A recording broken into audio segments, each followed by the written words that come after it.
Kasi ito ang paligid namin. Ngayon po ay ano na, 5:24. Tingnan nyo ba yung baka? Ayun. Nakatingin sa akin ang baka. Alam niyang binibidyohan siya. So ayan, may kasama siyang mga garsa. Garsa po yan dito sa amin. Tapos sa amin talaga, sa lugar namin ay tulabong. Pero dito sa kanila ay garsa. So ayan ang baka. Ang baka nakatingin sa akin talaga. Hi! So ayan guys. So ganyan ang aming ngayon. Wala pong, sobrang init kanina pero ngayon wala na. As in talaga. So ayun, yung paligid namin. So yan ang anak ko. Naghuhugas ng plato dyan. Hi! Ano? Naghuhugas po yan. So ayan, naghuhugas siya ng plato at nasira yung namin dyan. Pwede laging pinapasokan ng manok. Alam nyo kung bakit? Naslide yan si Dodong dyan. Tapos lumusot siya doon. Pag lusot niya doon, na sa Tagalog ba nang nabali ba? Nasira po yan. Nabutas talaga kasi pumasok yung mga paa niya dyan. Nasugatan nga siya, yung paa niya, sugat na sugat. Pero ngayon pa okay na. Dingi tarong ba? Good news po. Good news kasi bumalik kami sa 4-piece. Pero hindi ko pa din alam guys kung totally kasi magbasa pa kami ng mga requirements, ng mga ano-ano. Mga rice cooker dong, labhan dong. Labhan gani. Labhan todo. Magbasa pa kami ng requirements. Hindi ko alam kung, hindi po natin alam ba? Hindi natin alam. Malalaman yan natin kung ma-approve na kung, kasi magpasa kami ng yung mga papel nung noon binigay sa amin. Tapos picture pa daw yun. Picture ng bahay, picture ng CR. Family picture, basta hindi ko alam, basta marami yun ipiprint. So ayan, nag-utang na naman ako ng pera para makapag-print kasi walang pera talaga kami ngayon, wala pa kaming bigas. Ito ang reality ng buhay, kahit nahiya man akong aminin. So bukas Lunes ay work day na ko, maglaba ko. So pupunta ako bukas, si Dudong bukas walang klase, so kasama ko para may kasama ako bukas. So ayun, si Chris kasi mamasada. Si Chris din yung income niya sa pamamasada, kahit anong pamasada talaga niya. Minsan talaga uuwing walang dala.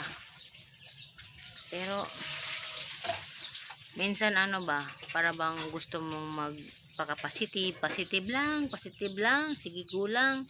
Pero minsan hindi talaga kaya. Minsan madadown ka talaga sa sobrang hirap ng ng sitwasyon. Minsan idaan mo na lang sa lipstick, charis. Tinan niya, lip balm lang naman yan.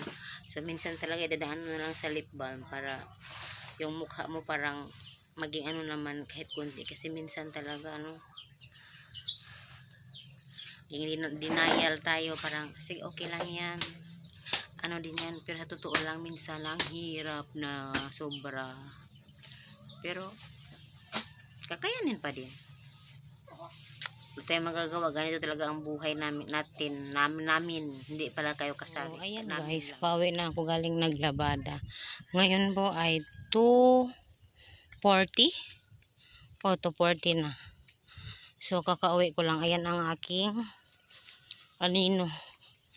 So pumunta ako ng 9 start, natapos ako ngayon lang 2:40 na. So basang basa po ako buong katawan, basang basa, kaya umuwi na ako para magpalit ng damit. Yan ang kasama ko, ang gwardiya ko, si Precious. Hindi ako iniwan, hinintay ako hanggang matapos.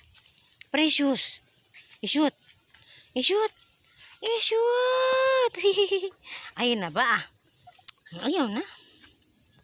Yan ako, tingnan nyo, basang basa ako, basang basa. Yan hanggang sa baba, basa talaga dito. Ang hindi basa dito lang. So ganyan, sobrang init yan, napaka-init ng panahon. Ito din basa. Ginawa ko itong trapo sa aking pawis. So mamaya na lang sa bahay. So ayan guys, nakapagpalit na ako ng damit kasi basang-basa po talaga ang damit ko.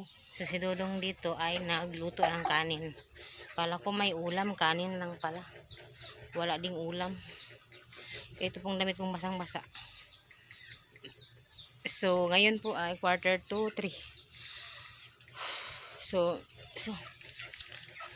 tinulungan ako ni Chris maglaba doon.